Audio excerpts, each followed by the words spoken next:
Semangat untuk firman Tuhan pada pagi hari ini, amin. Yes, bilang sama kiri kanannya yang satu ini kayaknya seru deh ya. Coba bilang, tepuk pundak orang di kiri kanannya ya, yang satu ini kayaknya seru ya. Tahun ini fokus Anda masih tetap movement and miracles. Dan Bapak Ibu saya berikan konsep dasar awal kenapa judul khotbah saya nanti apa yang saya mau sampaikan kaitannya dengan movement and miracles. Kita tahu Bapak Ibu yang namanya mujizat itu adalah sesuatu yang di luar dari apa yang kita bisa pahami. Makanya disebutnya mujizat. Kalau kita bisa prediksi, kita bisa kira-kira, kita bisa tahu formulanya. Kalau saya lakukan ini, nanti akan terjadi mujizat, itu bukan lagi mujizat. Yang namanya mujizat itu kita nggak mengerti, kita nggak paham kok bisa begitu. Dan kita nggak bisa prediksi, kita nggak bisa hitung karena itu disebutnya mujizat. Tapi mujizat hanya terjadi kalau kita bergerak. Nah, jadi namanya movement dan miracles itu satu paket rangkaian yang bergerak bersama. Ya, tidak ada terpisah. Kalau kita bergerak terus kita berjalan bersama dengan Tuhan, akan terjadi mujizat itu pada waktu ketika Tuhan menentukannya. Tapi kalau orang tidak mau bergerak, makanya Pastor Leo bilang tidak mau taat. Orang kalau tidak taat, tidak bergerak, maka tidak akan sampai dia kepada momen ketika Tuhan mengerjakan mujizat itu dalam hidupnya. Nah, yang menarik adalah mujizat dalam hidup kita tidak hanya terjadi dalam bentuk-bentuk yang kita kira selama ini. Yang sakit sembuh, yang berdoa minta multiplikasi terjadi. Tidak selalu dalam bentuk-bentuk yang kita mau dan kita harapkan selama ini. Tapi mujizat bisa hadir dalam bentuk-bentuk yang kita tidak sangka-sangka. Contohnya apa? Dalam pernikahan kita merasa udah gak sanggup nih lihat orang ini gitu ya. Aduh ini tiap hari ketemu lu lagi gitu ya. Kapan kita berpisah, banyak yang gitu ya. Tapi kenapa kita ketika berdoa, berjalan bersama Tuhan, Tuhan beri hikmat, Tuhan beri kekuatan, kita bisa mampu berjalan, menghadapi, dia juga mendapatkan hikmat dari Tuhan, kemudian pernikahan kita menjadi lebih baik, itu pun juga namanya mujizat. Ketika kita melayani, ketemu jiwa, aneh banget ini orang, kita layani kok susah banget, tapi kita punya kesabaran ngadepin sampai semua orang berkata, kamu kok luar biasa sekali ya, ketemu dia kok bisa tahan ya. Kita mungkin berkata, itu mujizat. Ya, saya juga nggak tahu kenapa saya bisa tahan ya. Nah mujizat itu hadir dalam banyak bentuk Bapak Ibu, yang kadang-kadang juga kita tidak mengira bisa terjadi. Nah jadi waktu kita bicara mujizat, jangan hanya seperti apa yang ada di kepala kita saja. Tapi kita harus terbuka kemungkinan Tuhan melakukan banyak hal dalam hidup kita. Dan yang menarik adalah Tuhan membawa hidup kita itu dari kemuliaan kepada kemuliaan. Dari satu mujizat kepada mujizat berikutnya terus sampai mujizat yang terakhir itu apa? Kematian tidak mematikan kita tapi membawa kita kepada Tuhan bersama-sama. Itu mujizat terbesar orang Kristen. Yaitu pintu kematian yang ditakuti semua orang justru adalah pintu yang membawa kita kepada kemuliaan tak terbatas selama-lamanya. Nah, tapi dalam semua ini kan perjalanan, terus move, terus bergerak kan. Nah, kalau kita tidak mau bergerak bersama dengan Tuhan, maka kita tidak akan bisa menikmati dari kemuliaan sampai kemuliaan. Padahal Anda gerejanya namanya Gereja Kemuliaan Sion. Ya kan? Jadi Anda harus dari kemuliaan sampai kemuliaan, mau untuk bergerak dan taat. Nah, hari ini saya khotbahnya adalah bagaimana di tengah kehidupan yang banyak tekanan, masalah, pergumulan, kita tidak berhenti tapi kita bisa terus bergerak bersama Tuhan. Karena seringkali pergumulan, tekanan, ancaman yang datang dalam hidup kita itu hanya dua hal. Kalau nggak membuat kita diam berhenti, kadang-kadang itu membuat kita belok arah, bergerak ke arah yang salah. Tapi kita tidak mau dua hal ini yang terjadi. Kita mau apa? Kita mau terus bergerak walaupun dalam tengah pergumulan, kita terus bergerak sampai kepada mujizat itu dinyatakan dalam hidup kita. Makanya Bapak Ibu kalau Anda lihat sebagai orang Kristen, kalau Anda sungguh-sungguh berjalan bersama Tuhan, kalau Anda lihat ke belakang, Anda pasti menemukan banyak jejak mujizat. Saya kalau lihat hidup saya ya, saudara, kalau Anda lihat sekarang ya saya udah lumayan ganteng lah ya. 20 tahun yang lalu kalau Anda lihat saya, saudara nggak akan mau dengerin saya ngomong. Sekarang aja beberapa mungkin masih nggak mau dengerin saya ngomong. Tapi 20 tahun yang lalu orang kalau lihat saya, ini siapa, ini madesu banget, ini bentuknya berantakan dan sebagainya. Jangankan Anda, saya lihat saya sendiri 20 tahun yang lalu. Nggak percaya kalau saya itu bisa sampai di titik ini sekarang. Karena 20 tahun yang lalu saya tuh kayak, aduh hancur banget hidup saya. Loh kok saya bisa jadi kayak begini? ada titik-titik mujizat yang Tuhan kerjakan dalam hidup saya. Bentuknya nggak bombastis, tapi perubahan-perubahan yang kalau saya lihat before after, nggak mungkin nih seorang JIW bisa kayak gini nih, nggak mungkin. Kalau bukan Tuhan, nggak mungkin. Saya ingat banget ketika sudah saya lulus kuliah, mungkin sekitar 12, 13, 15 tahun kemudian setelah saya lulus kuliah, satu kali saya ketemu satu teman satu angkatan di satu kantor gitu kan. Dia kan, loh, Wan gitu kan. Saya agak kaget, dia juga kaget, terus kita ngobrol. Setelah ngobrol 15 menit terus dia ngomong gini, wah kamu sih beda banget loh. Wah saudara kalau lihat saya dulu waktu kuliah sih mengerikan saudara ya. Satu angkatan saya itu 180 ya. Berarti teman saya kan ada 179 orang ya. Saya cuman kenal 3 orang. Setelah lulus kuliah saya nggak pernah kontak sama 3 orang itu. Berarti kalau ditanya saya punya teman nggak waktu kuliah? Enggak, padahal saya kuliah 5 tahun Bapak Ibu. Semadesu itulah hidup saya dulu. Maka waktu teman kuliah ini lihat saya, wah kamu sekarang beda banget loh, berubah banget loh. Lalu saya ngomong gini, saya aja kaget sama diri saya sendiri. Kok saya bisa kayak gini? Itu mujizat saudara. Tapi mujizat itu hanya bisa terjadi kalau apa? Terus bergerak, movementnya itu terus walaupun lagi bergumul, ada tekanan, ada kesulitan. Kita terus bergerak bersama Tuhan sampai titik kemuliaan miraculesnya itu terjadi. Dan nanti terus mengulang terus sampai kayak gitu titik miracle terjadi. From glory to glory sampai the highest glory. Nanti bersama dengan Kristus. Nah maka judul khotbah saya, dari tadi belum mulai? Belum. Ya, ini baru mau mulai nih ya.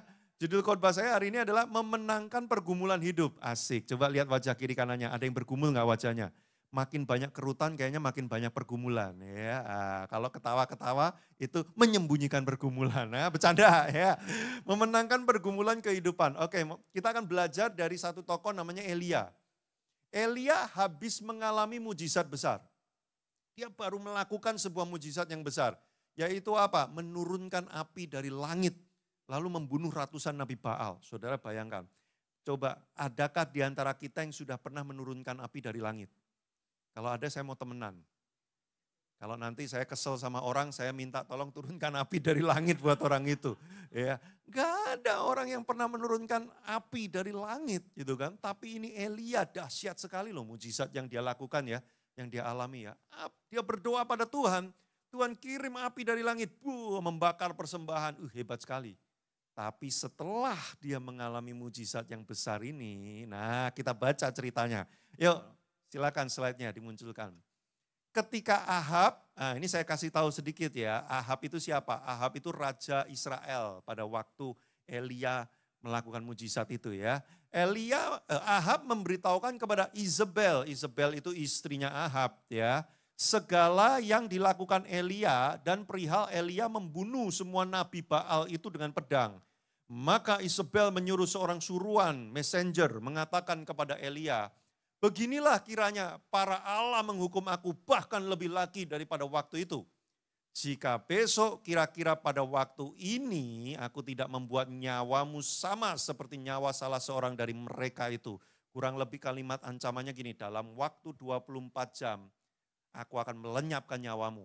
Kalau aku tidak lakukan itu, Allahku, Dewa Baal akan menghukum aku. Bahkan lebih dari yang aku bayangkan dia akan hukum aku. Ancamannya seperti itu.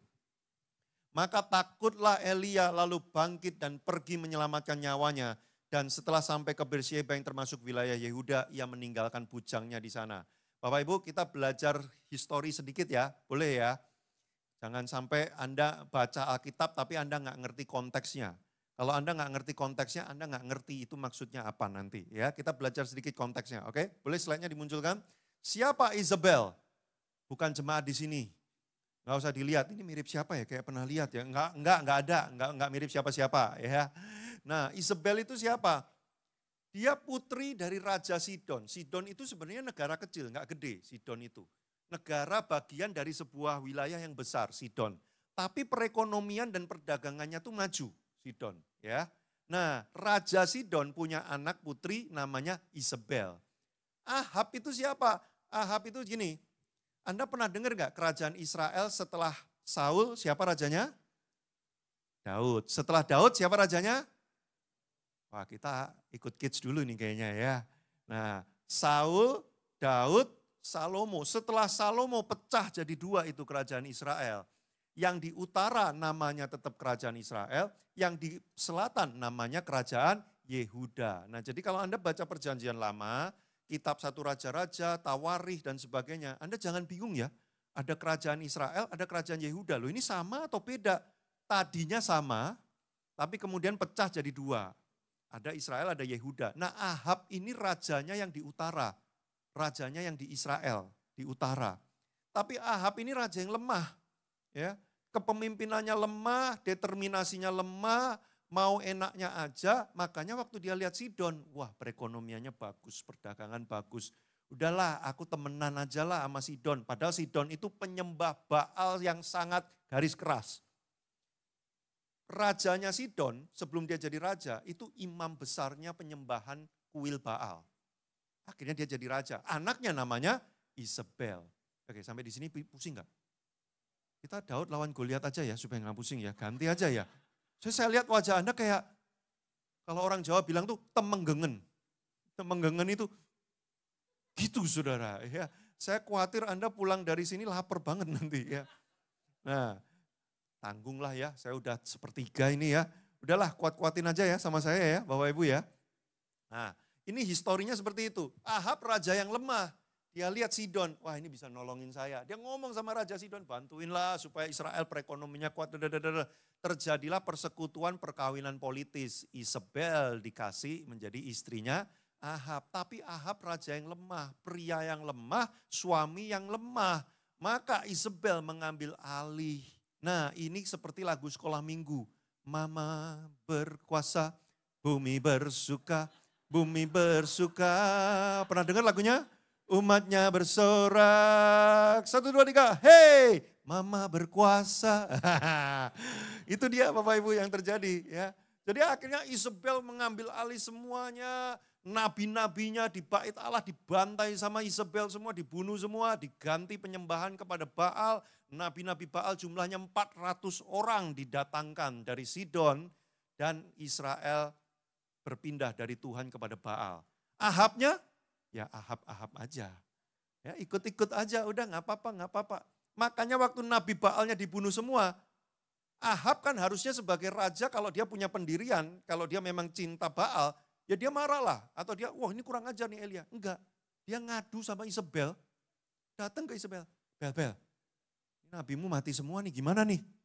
Jadi ini Ahab nih bener-bener lemah gitu ya. Sebagai suami tidak bertanggung jawab, makanya saya mau kasih tahu. Rumah tangga, pernikahan, keluarga. Kalau suami-suami nggak tanggung jawab, nggak ambil kepemimpinan, apa-apa mama aja. Pa, ini mama aja. Pa, Tuhan itu ada nggak? Tanya mama. Pa, ini gimana ya? Hidup kok gini.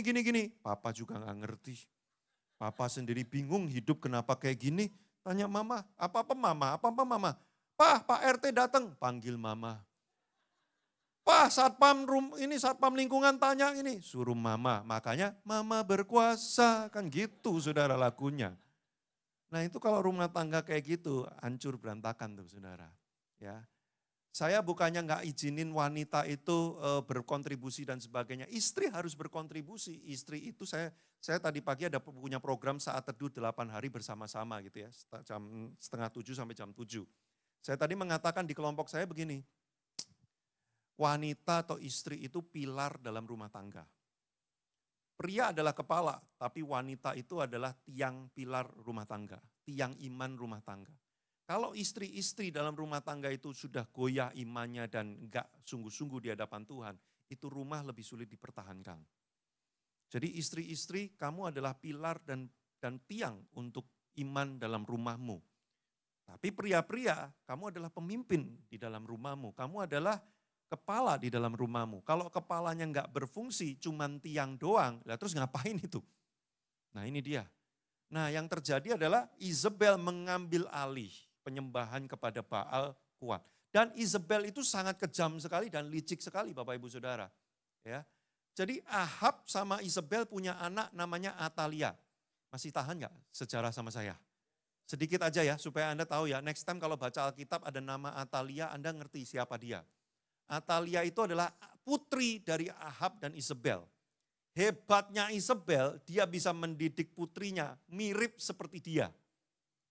Dia kan mengambil alih kerajaan Israel yang di utara, si Isabel ini. Anaknya Atalia dinikahin sama raja yang Yehuda di selatan. Lalu si Atalia ini mengambil alih kerajaan Yehuda, dia jadi satu-satunya ratu yang pernah ada dalam sejarah Yehuda. Yehuda tuh punya belasan raja, semuanya cowok. Cuman Atalia yang pernah tercatat dalam sejarah, pernah menjadi ratu di Yehuda. Itu siapa? Anaknya Isabel. Sehebat itu Isabel. Makanya waktu Isabel ngomong, nah, dalam 24 jam, aku akan lenyapkan nyawamu. Elia takutnya luar biasa karena dia tahu ini gak main-main nih. Ini Isabel kalau udah ngomong pasti terjadi nih. Dan dia memang sangat kejam sekali. Makanya kemudian dia takut. Nah sekarang Anda paham ya konteksnya ya. Ih panjang Pak ceritain. Iya Anda perlu tahu konteks kalau baca Alkitab. Supaya Anda tahu apa yang mau disampaikan oleh penulis Alkitab. Ya, lanjut. Tenang, slide saya nggak banyak, cuma 307. Ya, dikit ya, cuma 13 saya slide-nya ya, nggak banyak. Ancaman dan tekanan ditambah saat kondisimu lagi lelah, hasilnya adalah kekalutan dan kegelisahan yang akut. Sudah lihat kalau kondisimu lagi nggak oke, terutama kapan kondisi nggak oke? Setelah mengalami kemenangan besar. Sudah saya beritahu, kondisi paling rentan secara mental dalam diri seseorang setelah dia mengalami kemenangan besar. Loh kok bisa gitu? Iya, karena untuk memperoleh kemenangan besar itu energi kita keluarnya biasanya banyak. Habis proyek yang gede atau pelayanan yang luar biasa atau habis memenangkan sesuatu. Kita udah habis-habisan tuh. Effort, fokus, tenaga, menang. Kita pikir selesai kan? Nah setelah itunya tuh bahaya. Energi habis, fokus mental udah mulai tinggal sisa-sisa. Datang tekanan, biasanya kita akan kalut. Kalut itu kondisi apa?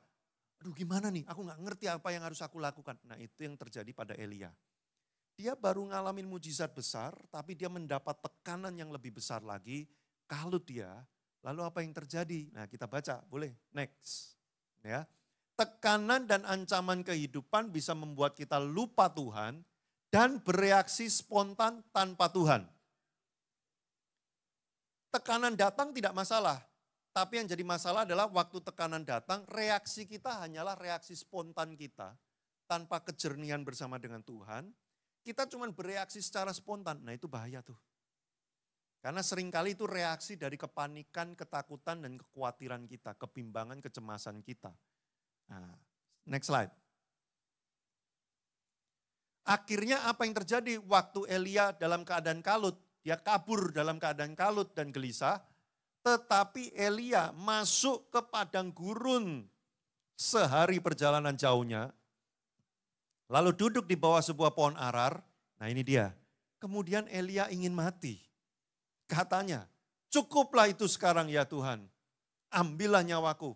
Sebab aku ini tidak lebih baik daripada nenek moyangku. Saudara, kalau Anda baca Alkitab, siapa nenek moyangnya Elia yang pernah turunin api dari langit? Dari Abraham sampai kepada Elia, enggak ada yang pernah bikin mujizat sebesar itu. Ya mungkin Musa lah, kalau compare level bombastis mujizatnya ya.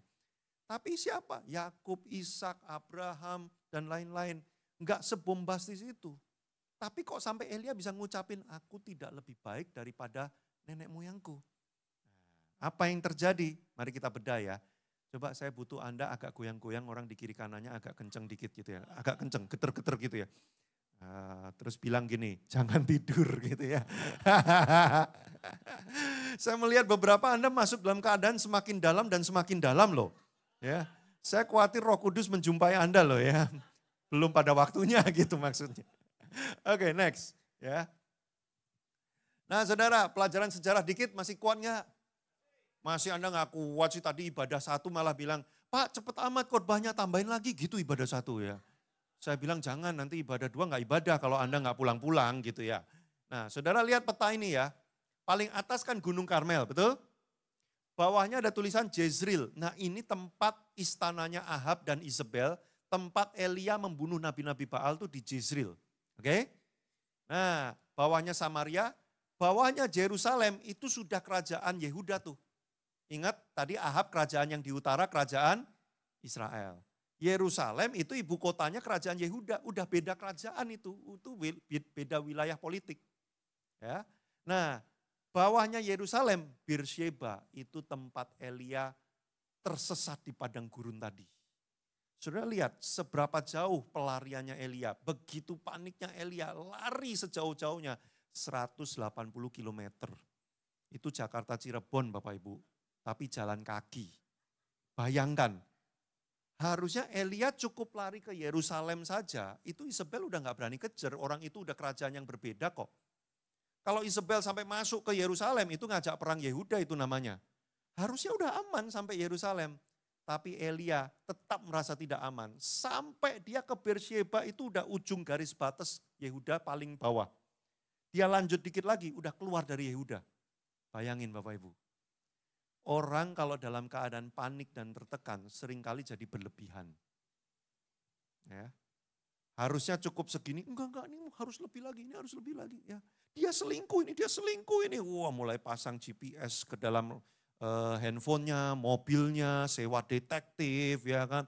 Terus mulai bayar orang-orang, teman-temannya, ya suruh laporan semua, ya. Dia pakai drone mengintai dari atas, gitu ya. Berlebihan banget, enggak, ini diperlukan, ini yang kayak gini. Orang kalau udah panik dan tertekan banget, bisa berlebihan. Betul nggak Bapak Ibu? Ini uang mau diambil orang nih, gimana nih kita simpan, bikin bunker bawah tanah, terus dia tidur dia pegangin duitnya, gini supaya nggak diambil. Berlebihan banget bagi orang yang melihat, tapi bagi yang mengalaminya, memang ini perlu dilakukan. Anda pernah nggak lihat orang sampai paranoid berlebihan banget, ya kerjanya sampai berlebihan banget, ya kan? Sama orang tuh sampai berlebihan banget. Nanti kalau dia gini gimana? Nanti kalau dia gini gimana? Enggak, mana ada orang mikir kayak gitu. Kamu jangan remehkan. Ya, ada orang-orang yang berlebihan. Kenapa? Dia dalam keadaan tertekan. Nah itu yang terjadi sama Elia. Lari sampai sejauh-jauhnya, padahal nggak perlu sejauh itu sebenarnya. Begitu jauh sampai akhirnya dia nyemplung ke padang gurun. Saudara pernah ke padang gurun nggak? Kalau saudara punya uang dan punya waktu, saya mendorong Bapak Ibu kalau ada kesempatannya sekali-kali pergilah ke Israel. Bukan supaya dapat berkat, ya enggak juga. Biasa aja kalau ke Israel. Tapi saudara akan lihat tempat-tempat yang saudara baca di Alkitab. Jadi waktu saudara baca Alkitab, jelas gambarannya kayak apa. Nah nanti kalau Anda perjalanan dari Mesir ke Israel, naik bus. Kurang lebih kalau nggak salah tuh 6 atau 8 jam, saya lupa. Itu saudara lihat kiri kanan, nggak usah lama-lama lihatnya, semenit aja cukup. Kenapa? Itu padang gurun. Kemana matamu melihat, cuman ada gundukan pasir. Udah itu namanya padang gurun. Anda 6 jam yang dilihat pemandangannya, ya cuman itu. Makanya nggak usah lama-lama, semenit aja cukup. Anda kalau lihat 6 jam, nggak ada apa-apa itu, cuman pasir terus. Bayangkan Anda Elia, jalan seharian, yang dilihat semuanya pasir. Saudara, orang kalau sudah tertekan, gundah gulana, nggak ngerti lakukan apa, tindakannya mulai ngawur, dia bisa terjebak dalam keadaan padang gurun.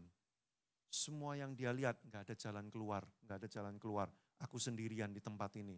Makanya, udahlah cukup, ambil nyawaku sekarang Tuhan. Nah, itu yang terjadi sama Elia, Bapak Ibu. Dia terhenti setelah mengalami kemuliaan yang besar, dia terhenti hidupnya, nggak bisa bergerak lagi. Sudah jangan sampai ini terjadi kepada Anda. Kita pelajari. Terus Elia meninggalkan bujangnya. Artinya apa? Pada zaman dulu Nabi itu selalu punya asisten. Seringkali punya asisten. Asistennya itu biasanya akan gantiin dia jadi Nabi berikutnya. Sudah asistennya ditinggalin. Sampai kemudian dia sendirian di padang gurun. Artinya apa? Elia sudah niat berhenti jadi Nabi. Udah gak nabi-nabian lagi. Gak pelayanan lagi. Enggak Tuhan-Tuhanan lagi. Udahlah, lari kabur sejauh mungkin. Nah itu yang dialami oleh Elia. Saya nggak tahu apakah yang duduk di ruangan ini ada yang sedang seperti Elia. Ya, udah nggak tahu ini harus bagaimana Tuhan. Udah tinggalin aja semuanya lah. Nah, saya pernah kayak gitu Bapak Ibu. Satu kali ini saya curhat nih, ibadah 1 saya nggak curhat loh. Kenapa ya ibadah 2 kok saya curhat ya? Mungkin mirip kali kasusnya sama yang di ibadah 2 ya. Mungkin ya. Saya satu kali konflik besar sama istri saya. Ini mumpung nggak ada istri saya nih di sini nih ya. Berantem, konflik besar, sampai semua sudah dilakukan, gak ada jalan keluar. Saudara, saya tuh belajar tentang pernikahan dari tahun 2010. Baca buku, ikut seminar, ikut kelas, ambil sertifikasi. Tahun 2020, saya ngambil sertifikasi sebagai konselor pernikahan, bayangin. 40 jam lamanya, itu ikut kelas-kelasnya itu. Saya ngerti semua teori, saya belajar tentang emosi, kecerdasan emosi, psikologi manusia. Khotbah. Tapi waktu konflik hari itu, semua jurus dikeluarkan, nggak ada yang berhasil saudara. Udah ini jalan buntu nih, udah nggak bisa ini. Saudara saya kayak Elia, udah di padang gurun, udah stres banget. Pada waktu itu saya berpikir begini, udah nggak bisa nih. Udah nggak bisa lanjut, udah nggak bisa, cerai aja. Nah saya udah mikirnya gini, berhenti dari semua pelayanan, diundang GKS, maaf saya udah nggak pelayanan lagi sekarang, undang orang lain aja. Saya udah mikirnya sejauh itu benar. Ya, saya nanti pengumuman di Instagram, maaf saya sudah tidak menjadi teladan. Udah sejauh itu Bapak Ibu. Tuh, mungkin Anda yang di ruangan ini sudah punya pikiran sejauh itu. Saya selesaikan semuanya, saya kabur ya, menyembunyikan diri di pulau terpencil, ya dagang bakmi aja, ya nggak ada yang kenal, nggak ada yang tahu, ya suruh pelayanan, udah nggak pelayanan lagi, ya udahlah hidup tinggal menunggu Tuhan menjemput aja. Kalau bisa lebih cepat, lebih baik Tuhan. Ada mungkin yang sudah berpikir kayak gitu loh. Ya udah kita cerai, pagi-pagi, deng. Udah kita nggak usah ini lagi, saya udah pulang kampung aja di rumah, bercocok tanam, bertani. Ya. Ada yang mungkin mikirnya udah sejauh itu. Itu Elia kondisinya kayak gitu. Padahal habis ngalamin kemenangan besar. Padahal Anda habis ikut retreat couples. Di retreat bergandengan tangan dalam kasih. Pulang-pulang dia. Udahlah kita cerai aja. Ya. Ada nggak yang ngalamin kayak gitu? Ya. Ih Pak kok tahu? Dapat info dari mana? Enggak dari mana-mana. Roh Kudus bicara aja jangan-jangan. Itu Elia. Nah, kita lihat apa yang terjadi, mujizat apa yang terjadi. Next. Sudah masih bersama dengan saya? Ya, sejam lagi kuat? Kok langsung sedikit yang jawab ya? Nah, saya udah 3/4 Bapak Ibu, bentar lagi selesai ya.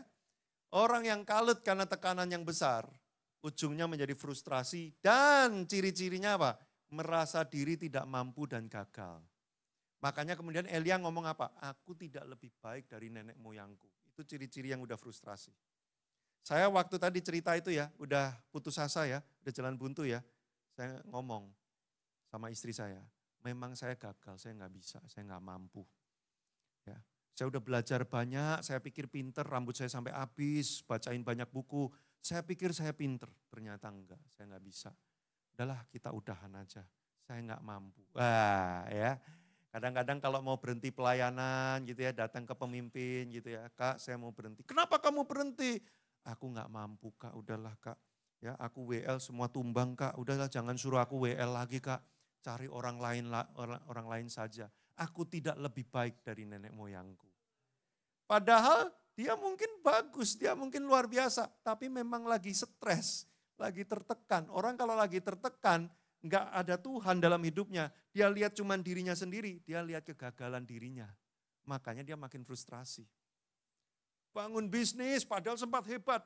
Terus kemudian terjadi sesuatu, ternyata aku memang gak mampu ya.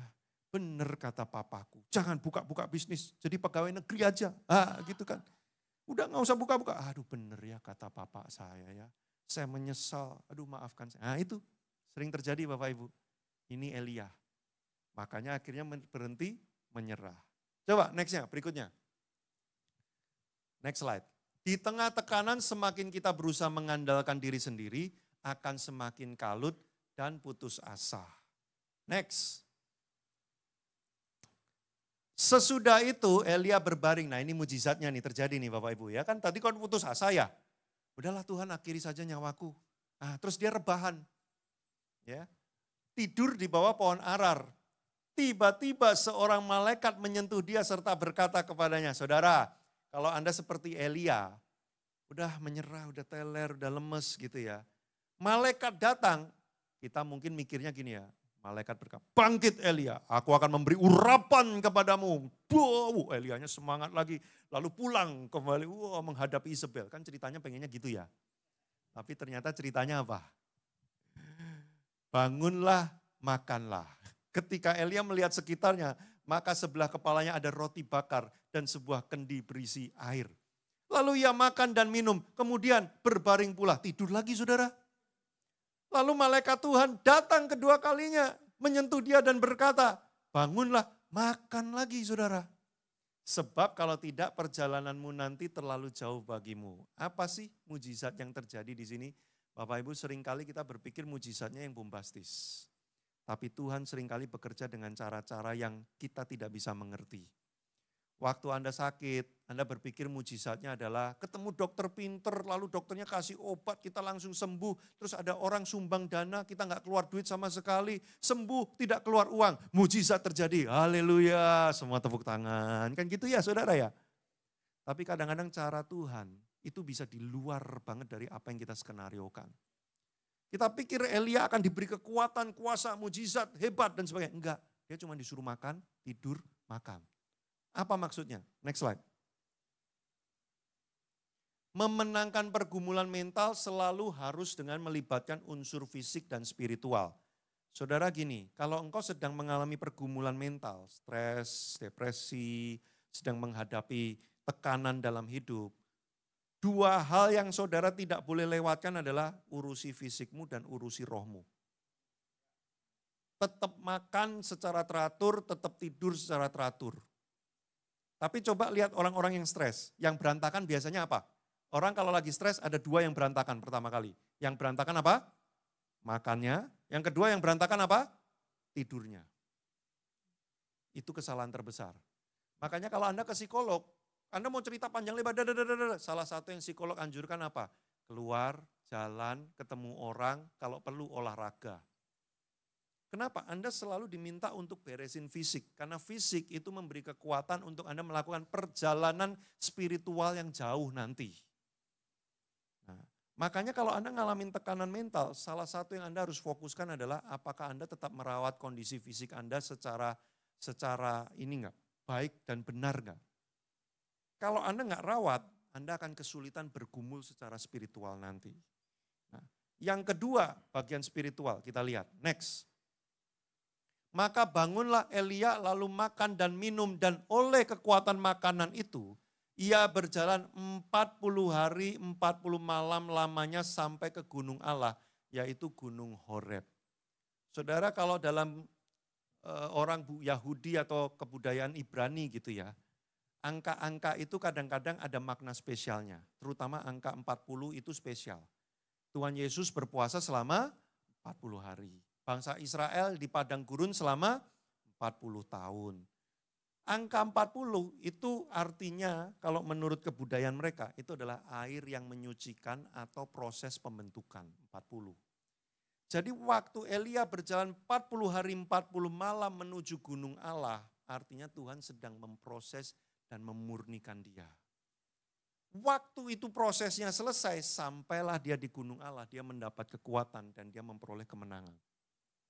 Makanya seringkali orang kalau dalam tekanan, pengennya Tuhan itu langsung bikin mujizatnya, deng selesai. Tapi maaf, yang seringkali terjadi adalah Anda harus terus bergerak, bergumul bersama dengan Tuhan.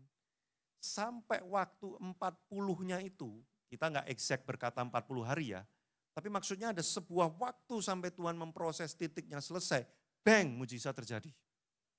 Nah banyak orang gak sabar dan gak tahan sampai di titik kairos Tuhan. Makanya saya mau beritahu, boleh dimunculkan berikutnya, poin keempatnya. Pemain keyboard dimanapun Anda berada, tunjukkan pesonamu. Ya, khotbah sudah hampir selesai. Ya. Waktu tekanan datang, pakai semua tenang. Ini prinsip terakhir yang penting sekali Bapak Ibu. Prinsip yang sebelumnya kan waktu tekanan datang tetap pelihara fisikmu sebisa mungkin. Makan teratur, istirahat teratur, kalau bisa engkau jaga terus. Tapi waktu tekanan datang, ini yang tidak kalah pentingnya adalah pakai semua tenaga dan kekuatanmu datang kepada Allah. Waktu Elia sudah benar-benar terjepit, satu dia disuruh makan dan tidur. Tapi setelah dia makan dan tidur, Dia mengarungi 40 hari menuju gunung Allah untuk ketemu Tuhan. Ini krusial. Banyak orang waktu punya masalah malah nggak mau datang gereja. Betul atau betul?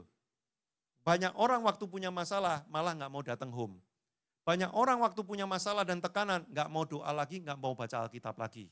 Dia ngomongnya kalau diajak ke gereja, nanti kalau masalahku udah selesai. Kebalik om. Justru karena kamu datang ke gereja beribadah dan berdoa, maka masalahmu bisa selesai. Kalau kamu tunggu masalahmu selesai untuk datang kepada Tuhan, jangan-jangan masalahmu nggak akan pernah selesai, malah nambah terus. Dan akhirnya kamu nggak akan pernah datang kepada Tuhan. Justru semakin tekanan besar datang, kamu harus makin bergumul supaya kamu datang kepada Tuhan. Itu yang terpenting.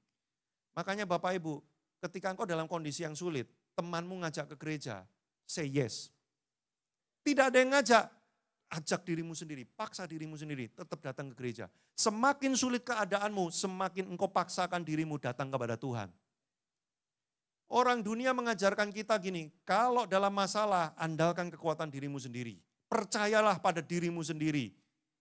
Tapi Alkitab bilangnya enggak percaya diri, percaya Tuhan.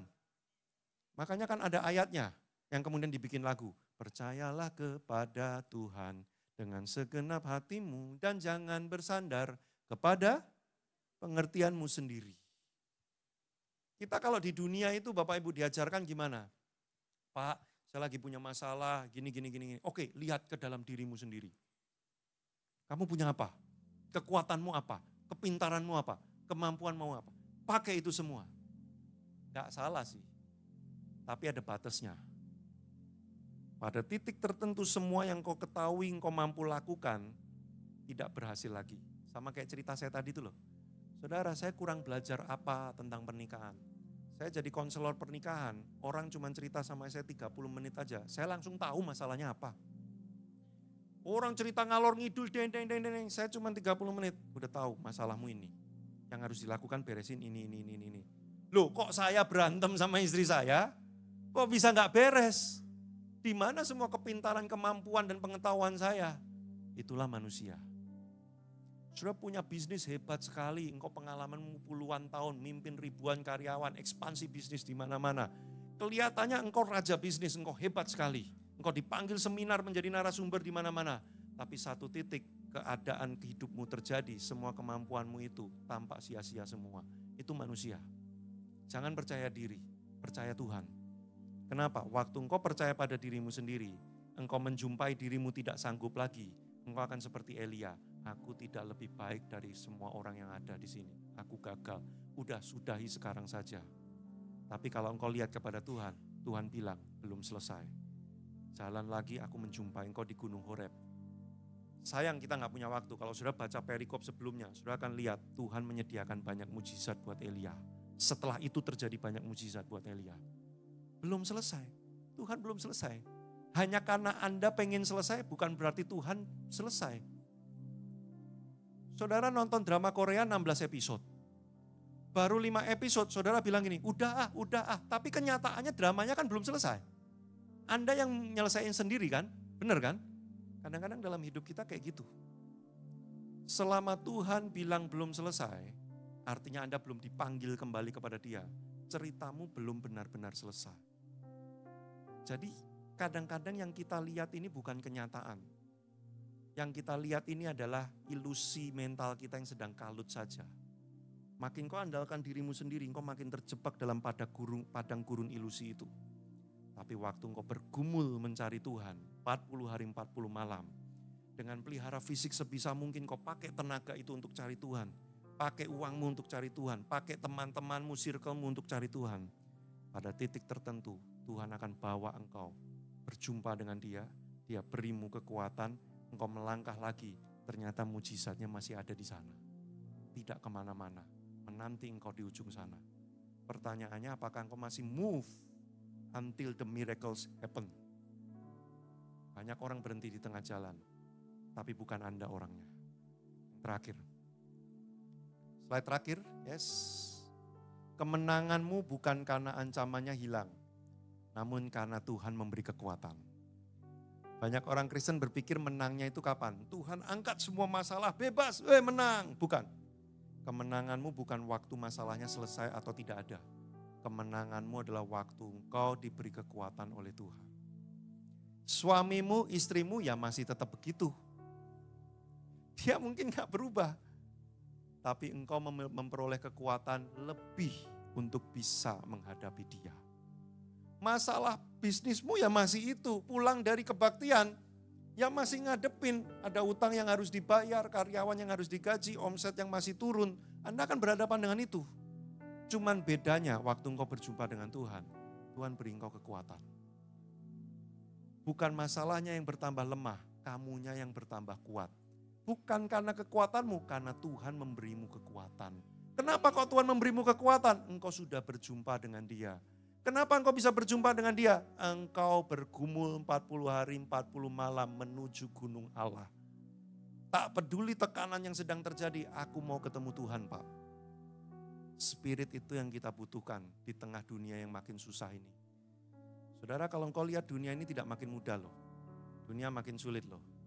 Tapi ketika dunia makin sulit, Tuhan makin perkasa dalam hidup kita. Saudara, jangan takut, jangan khawatir. Saya ini orangnya overthinker, kelihatan dari rambutnya. Sudah gak ada sisa-sisa, terakhir doang. Saya sering kepikiran nanti kalau gini gimana, saya gelisah, khawatir gimana. Tapi saya 5 tahun terakhir belajar. Makin sulit keadaan yang datang di hadapanmu, kamu akan lihat Tuhanmu makin perkasa buat engkau. Saudara, waktu engkau diperhadapkan dengan laut merah yang terbentang di hadapanmu, kau juga akan lihat Tuhan membelah laut itu. Kalau tidak pernah saudara dibawa kepada laut itu, saudara gak akan pernah lihat bagaimana Tuhan belah lautan. Jadi jangan takut kalau nanti berhadapan dengan tekanan, kesulitan yang sedang terjadi. Hari ini, saya kalau ngadepin apapun, wah ini susah Tuhan. Tapi karena ini susah, aku tahu Tuhan akan lakukan yang dahsyat buat aku. Wih, jangan percaya diri, percaya Tuhan. Dalam pergumulan itulah kita akan dibawa from glory to glory, mujizat kepada mujizat, kemenangan demi kemenangan. Itu hidup kita. Mari kita datang di hadapan Tuhan, kita berdoa. Teman-teman tim musik, bantu saya nyanyi lagu yang tadi sekali lagi ya. Bapak Ibu, bawa hatimu di hadapan Tuhan. Bawa hati di hadapan Tuhan. Kalau ada yang sedang bergumul, ada yang sedang dalam jalan yang sulit, maka firman hari ini engkau sudah mendengar. Bawa hatimu kepada Tuhan, mulai arahkan dan lihat Tuhan. Mujizat menanti di depan sana sepanjang kau terus taat dan bergerak. Tapi kalau hidupmu sedang baik-baik saja, oh aku sedang dalam kemenangan, hati-hati. Setelah kemenangan yang besar, bisa terjadi hal-hal yang akan datang. Godaan, ancaman, tekanan.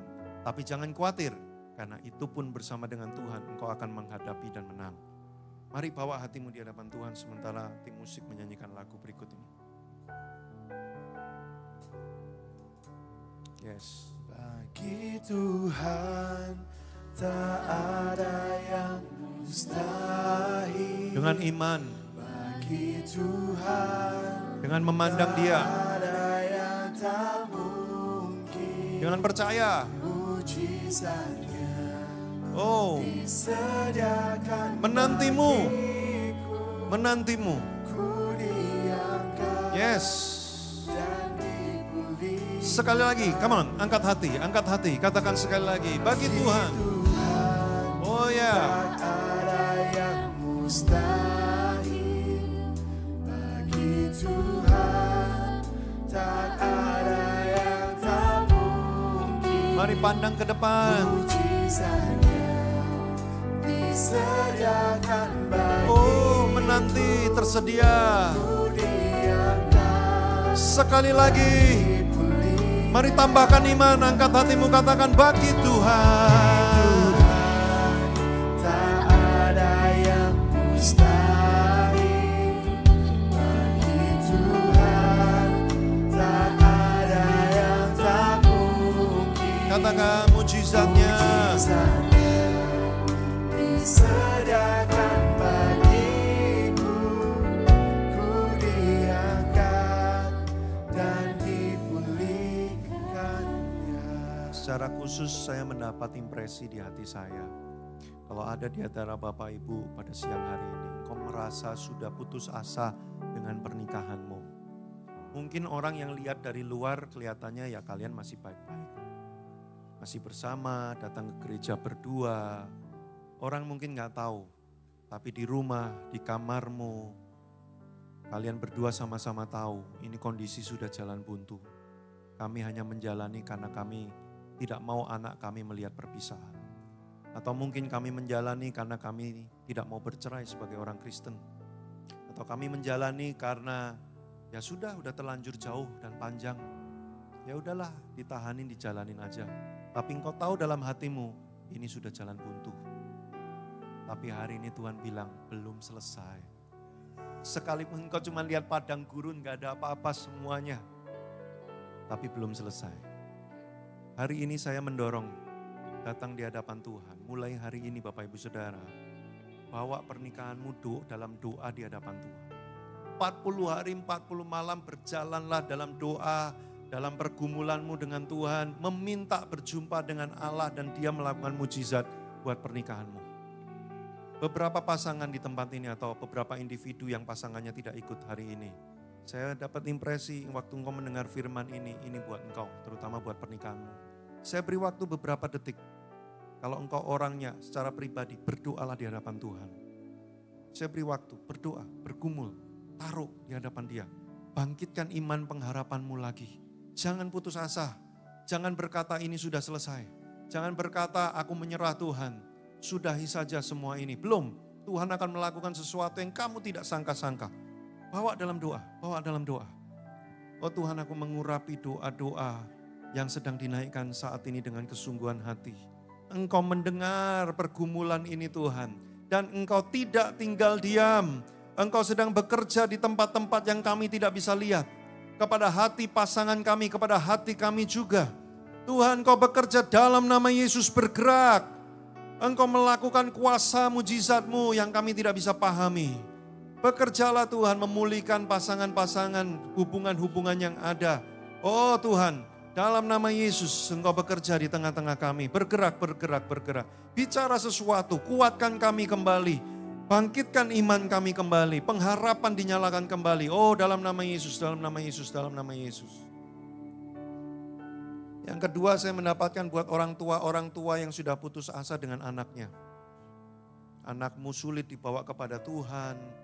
Terlibat dalam hal-hal yang tidak baik. Tidak bisa dinasehati lagi. Engkau sudah kehilangan akal. Orang-orang ini juga Tuhan mau lakukan sesuatu. Mari bawa anakmu sekarang di hadapan Tuhan. Berdoa, bawa anakmu di hadapan Tuhan sekarang. Sebut namanya di hadapan Dia. Dengan iman dan percaya, engkau mungkin sudah gak tahu apa yang mau dilakukan. Tapi Tuhan tahu persis apa yang Dia mau lakukan.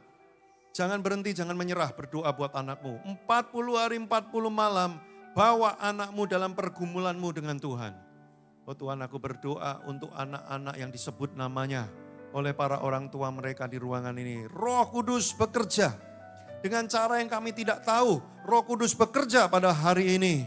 Engkau beri kami hikmat sebagai orang tua. Engkau jamah anak kami. Engkau berikan peristiwa-peristiwa yang membuat anak kami berpaling kepada Tuhan lagi.